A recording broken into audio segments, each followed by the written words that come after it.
My name is Mike Collier, and I'm running against Dan Patrick for Texas Lieutenant Governor. All right. I know we're not supposed to applaud, but I think since I'm running against Dan Patrick, we ought to be able to applaud, right? Yep. Dan Patrick's the worst lieutenant governor in the history of the state, as I'll prove here in just a second. But first, by way of background, I ran for comptroller in 2014. I met many of you then. Before that, I'd been just an ordinary CPA, but I got angry. I got very angry when the state fired 11,500 teachers a few years ago on the basis of a bad forecast. And I decided right then and there that I was going to have to run. I make my living as an accountant, and I just want Dan Patrick to know that I am his worst nightmare. I'm a Democrat and an auditor. I get lied to for a living. Dan Patrick's full of hooey. Now let's talk a little bit about public education, shall we? I'm in this because of public education. I'm passionate about public education. And Dan Patrick is hostile to public education. Do you agree with that? He's well known to be hostile to public education. If you see what he did with funding, if you see what he did with retired teachers, if there are any retired teachers here in the room, he's hostile to public education, and he's in trouble. Dan Patrick's in trouble because the teachers want him out. And there's enough teachers and public educators that they'll get him out. And he knows he's in trouble, and he's running TV commercials. Now listen to this. He's running TV commercials right now where he's telling Texans that he fought for a $10,000 raise for teachers, and that's hooey. There is no truth to that whatsoever. The truth is that he blocked education funding expansion brought to him by his own party.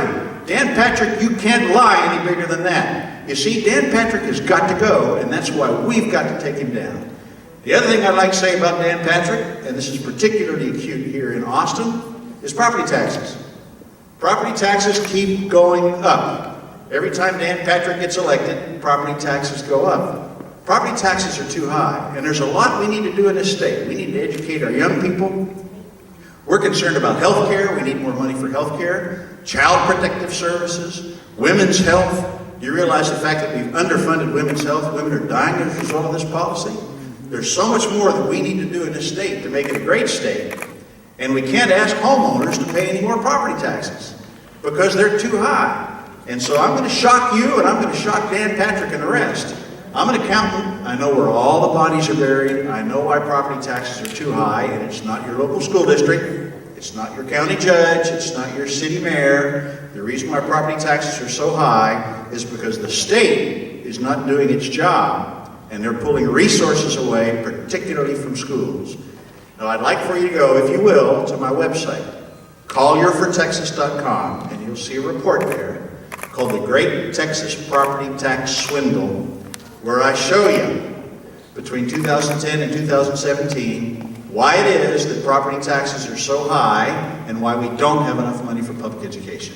And that's where we need to take this. You know, I come from the business community, and I'm proud to be pro-business, but I am progressive pro-business, as every pro-business person ought to be. And I firmly believe that we can live in a state that's good for business and creates good-paying jobs, and is at the same time a great state. And that's why I'm running. My name is Mike Collier, running for Lieutenant Governor. I'm asking for your support, and if I'm honored with the nomination, I'll beat Dan Patrick. Thank you very much.